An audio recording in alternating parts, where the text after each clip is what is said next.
দেখুন এটাও কিন্তু ঠিক 12 ঘন্টা আগের একটা খবর, মানে গতকাল এই ঘটনাটা ঘটেছে। এটা হচ্ছে so far today in the Middle East an F-15 was shot down over Iran with one of the two pilots. দুটো কিন্তু F-15 এর কথা এখানে বলা হচ্ছে, যেখানে দুজন pilot rescued so far, and A-10 Warthog crashed in the Persian Gulf with the lone pilot rescued, মানে একজনকে উদ্ধার করা হয়েছে, and a black hawk helicopter hit while conducting SNR for the F-15 with the crew fully accounted for. আমি এই বিষয়টা একটু আপনার কাছ থেকে জানতে চাইবো, এই যে ব্ল্যাক হক হেলিকপ্টার এটা কোথা থেকে এলো? রাইট, এটাই এর মধ্যে লুকিয়ে আছে সার্চ অ্যান্ড রেস্কিউ অ্যাক্ট আমরা বলছি। যখন একটা আমাদের কমব্যাট হাওয়াই জাহাজ যেটা বিমান আছে ওর মধ্যে যে কোনো কারণে এটা এখন আর চালানো সম্ভব নয়, তাহলে পাইলটগুলো ইজেক্ট হয়ে যায়, ওটা ইজেকশন বলি, এটা আপনিও জানেন। রাইট, এই ইজেকশনগুলো যেটা আছে ও সিটের মধ্যে লাগানো আছে। তার মানে ওরা দ্য মোমেন্ট ওরা দেখছে যে আমার প্লেনটা হিট হয়ে গেছে আর ওটা পড়ে যাবে, তো নিজের প্রাণের রক্ষার জন্য ওরা কী করে একটা স্ট্রিং আছে ওটা পুল করে, ওটা স্ট্রিং পুল করার সঙ্গে সঙ্গে ও যে সিট আছে সিটটা আপনার বাতাসে উড়ে যায়, প্লেন ছেড়ে উপরে চলে যায়, প্যারাশুট হয়ে যায়, উপরে চলে যায়। তারপর 15G পর্যন্ত অনেক উপরে যাওয়ার পর ওটা আস্তে আস্তে করতে নামতে আরম্ভ করে, ওর মধ্যে প্যারাশুট লাগানো আছে। This is first ejection. তার মানে এই যে F-15E বা A-10 আপনি যেটা বললেন, এদের পাইলটগুলো ইজেক্ট হয়েছে একদিনেই। এটা আপনি 2 তারিখও বলতে পারেন, 3 তারিখও বলতে পারেন, বিকজ আমেরিকার টাইমিং আর আমাদের টাইমিং মধ্যে তফাৎ আছে। তো 2-3 এপ্রিলে যেটা আপনি কথাটা বলছেন, এখানে F-15E, এখানে A-10 যেটা কথা বললেন, ওয়ারথগ যেটা বলছি আমরা, ওল্ড একটা আছে মাল্টি রোল কমব্যাট এয়ারক্রাফট, একটা আছে এটা পুরনো এয়ারক্রাফট কিন্তু কমব্যাট এয়ারক্রাফট। আরেকটা দাবি করা হয়েছে ইরানের তরফ থেকে, তারা বলছে F-35ও তারা নাকি সেখানে নামিয়েছে। এটা ইরানের তরফ থেকে দাবি করা হয়েছে এবং এর সত্যতা কিন্তু নিউ ইয়র্ক টাইমসও কিন্তু মেনে নিয়েছে, কিছুটা ওয়াল স্ট্রিট জার্নাল তারাও কিন্তু মেনে নিয়েছে। মানে শুধুমাত্র F-15 সেটা নয়, ইরান যে F-35 পর্যন্ত নামিয়েছে এটা ইরানের দাবি। বারবার করে আমরা বলছি এটা ইরান দাবি করেছে এবং বেশ কিছু ফুটেজও সামনে এসেছে। তার মানে যে প্রশ্নটা দিয়ে স্যার শুরু করেছিলাম যে পুরোটা প্রপাগান্ডা নয়, তার মানে ইরানের এয়ার ডিফেন্স সিস্টেম, তাদের সামরিক ক্ষমতা এখনো আছে, এখনো রয়েছে। তার মানে আপনি হাওয়াই জাহাজ দেখতে পারবেন না, এটা খুব সিম্পল। ওরা এটা কিস টেকনোলজি করছে, কিস, KISS, কিস মানে কিপ ইট সিম্পল স্টুপিড। একদম। এই 15 দিন আগে একটা চাইনিজ ওখানকার ছেলেগুলো ওরা একটা ডেমনস্ট্রেশন দিল যে এই যে স্টিলথ এয়ারক্রাফটগুলো যেটা আছে, যেটা বলছে আমরা রাডারে ধরা পড়ছি না, কিন্তু ওদের ইঞ্জিন থেকে তো আপনার আগুন জ্বালানি হচ্ছে, তো ওখান থেকে ভেপর বেরোচ্ছে, গরম ভেপর বেরোচ্ছে। তোরা কি করলো, ওরা একটা নতুন টেকনোলজি বলছে, এটা আপনার যদি রাডার না ধরতে পড়লে আপনার হিট সিকিং প্যাসিভ ওরা ধরতে পারবে। মানে তুমি এরকম মিসাইল বানাও যেটা দেখবে কি বাতাসে কোনটা জিনিস আগুন ছাড়াচ্ছে একটু একটু করে, তাহলে রাডারে ধরা পড়ছে না কিন্তু হিট সিকিং। এটা খুবই সিম্পল থিওরি ছিল যেটা ইরানের মধ্যে ওরা করিয়ে দেখিয়ে দিল।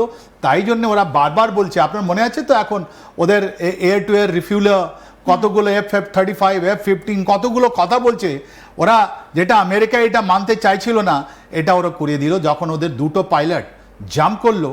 আর মনে রাখবেন এটা তো খুব স্পিডে যাচ্ছে, এটা তাই স্পিডে খুব যাচ্ছে, তেহরান দিকে যাচ্ছে। তাহলে যখন ওরা ডিসিশন নিল যে আমি জাম্প করব, তাহলে প্লেনটা তো আপনার স্পিডে আছে আর ওরা উপর থেকে জাম্প মেরেছে, তাহলে এটা অন্য জায়গায় গিয়ে ওরা পড়েছে আর ওরা দুজন ভিতরে আপনার ওই ইরানের মাটিতে পড়ে গেছে। নাম্বার 1, যখন ওরা এই প্যারাশুট নিয়ে নামে, তাহলে ওদের সঙ্গে আপনি দেখাবেন, আপনার কাছে হতে পারে ওরা একটা সিট রিকভার করেছে ইরানিয়ানরা, ওর মধ্যে এই ধ্বংস যেটা আছে আপনার এয়ারক্রাফটের ধ্বংসগুলো টেল আছে, ওর মধ্যে ইউরোপিয়ান লেখা আছে, অনেকগুলো জিনিস লেখা আছে যেটা নিয়ে আগে কনফিউশন ছিল। এই দেখুন আপনি এটা দেখাচ্ছেন, এটা আপনার যা টেলগুলো যেটা আছেন ওই পার্টসগুলো দেখে ওরা অ্যাসেম্বল করে বলছে, আগে বলেছিল F-35, পরে বলছে না এটা F-15E, রাইট। আর তারপর এর মধ্যে ইউরোপিয়ান লেখা আছে, অনেকগুলো জিনিস দিয়ে ওরা করে, তারপরে একটা আপনি সিটও পাবেন, ওখানে ওরা একটা সিট পেয়েছে, ইজেকশন সিট।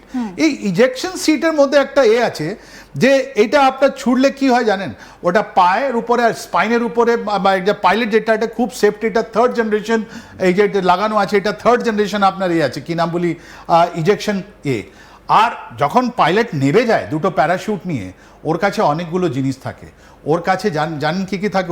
ওর সার্ভাইভাল কিট থাকে, যার মধ্যে ওদের খাওয়া দাওয়া, ওষুধের ব্যাপার, তারপরে কমিউনিকেশন ব্যাপার, তারপরে নিজের লোকেশনকে জানাবার জন্য ওদের কাছে ফ্লেয়ার আছে, ওদের কাছে পিস্টল আছে, ওদের কাছে একটা গোপনীয় খুব সিক্রেসি একটা ডিভাইস আছে যেটা অটোমেটিক্যালি বলতে থাকে আমি কোথায় আছি, আমি কোথায় আছি। এটা আমরা বলি বিকেন, রাইট?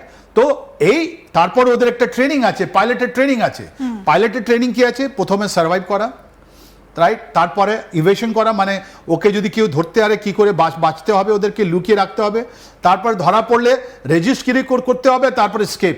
এই 4টে স্টেজের ওদেরকে খুব সুন্দরভাবে ট্রেনিং দেওয়া হয়, তারপর ওরা বেঁচে যায়। তার মানে একজন লোক, দুজন পাইলটের মধ্যে একজন ওর যেটা আপনার সিগন্যাল দিচ্ছিল যেটা ধরে ব্ল্যাক হক, যে 900 কিলোমিটার ওর আছে, রেঞ্জ আছে। তার মানে এই ব্ল্যাক হক যেটা আপনি বলছেন এটা আসছে কোত্থেকে? নিশ্চয়ই এটা কুয়েত থেকে এসছে। কুয়েত থেকে ওদের একটা ব্ল্যাক হক যেটা হেলিকপ্টার আছে, ওটা হয়তো ওখানে ছিল বা ইরাকে ছিল। ওরা এখানে এসে আপনার ওটা সার্চ অ্যান্ড রেস্কিউ আমরা বলি, রাইট? সার্চ অ্যান্ড রেস্কিউ, তার মানে ওই বেকন ধরে ধরে ধরে কোথায় কোথায় আছে এটা স্যাটেলাইট ধরে চেষ্টা করছিল। এটা স্যাটেলাইট দিয়েও ধরা যায়, কেন যে এর উপরে যে স্যাটেলাইটগুলো আছে ওটা আমরা বলি ডাম মানে একটা স্যাটেলাইট যখন উপরে উপরে ঘুরছে বা একটা ফিক্স করে আছে, ওদের পুরোনো টাইম ফ্রেমে গিয়ে ওটা আস্তে আস্তে করে ওরা বাছাই করে একটা স্ক্রিন, একটা মোজাইক তৈরি করে নেয় ফ্রেম বাই ফ্রেম। তাহলে প্লেনটা কবে হিট হলো, এই পাইলট কোথায় পড়লো, ওর কোথায় ডিসেন্ড হচ্ছে, এসব বুঝতে পারে ওরা।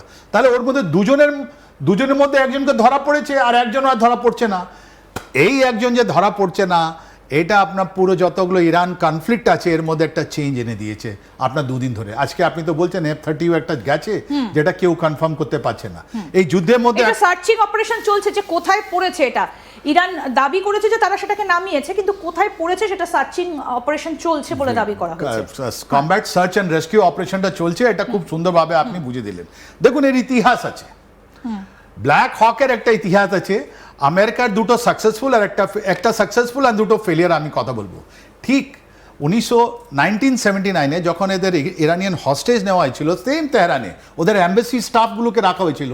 1980-তে এই ব্ল্যাক হককে ওরা আপনার ইস্টার্ন দিক দিয়ে, এটা ইরানের মধ্যে একটা আপনার ডেজার্ট আছে, আপনি বারবার দেখিয়েছেন, পাহাড় আছে 3 দিকে, একটা ডেজার্ট আছে, ওখান থেকে যাচ্ছিল। ওরা ডেজার্ট স্টর্মে ধমা পড়লো, ওদের 6টা আপনার এয়ারক্রাফট ছেড়ে পালাতে হলো। এটা খুব লজ্জার বিষয় ছিল। ওরা কেউকে রেস্কিউ করতে পারেনি, ওরা 13 থেকে বেশি লোক ওরা মারা গেল। এটা one of the biggest failure in Iran rescue mission. এটা American rescue mission failure. And তার জন্য ওদের যে জিমি কার্টার ছিলেন, ওনার প্রেসিডেন্সিকে খুব করা হলো, ক্রিটিসাইজ করা হলো, আর আলটিমেটলি ওনাকে তো একদম। আমরা এই আলোচনাটা তো অবশ্যই চালিয়ে নিয়ে যাব, কিন্তু এর মধ্যে আরো একটা গুরুত্বপূর্ণ বিষয়, যেভাবে আমেরিকা এবার আস্তে আস্তে পিছু হচ্ছে, ডোনাল্ড ট্রাম্প একেবারে রাস্তা নেবো, যেটা স্যার বলা শুরু করেছিলেন, সেই দিকেও নজর রাখবো যে ঘরে বাইরে এই মুহূর্তে প্রচন্ড প্রেশার। তাহলে এই যে গালফ কান্ট্রিগুলো, অর্থাৎ ওপর থেকে যদি শুরু করি, কুয়েত, কাতার, সৌদি আরব, UAE, ওমান, তাহলে এই দেশগুলো এবার কি করবে? তারা তো এবার ছেড়ে দে মা কেঁদে বাঁচি অবস্থা। কারণ ইরান যখন আমেরিকার একের পর এক যুদ্ধজাহাজ এভাবে নামিয়ে ফেলছে, ইজেক্ট করতে বাধ্য হচ্ছেন পাইলটরা, তাহলে এই দেশগুলো কি হবে?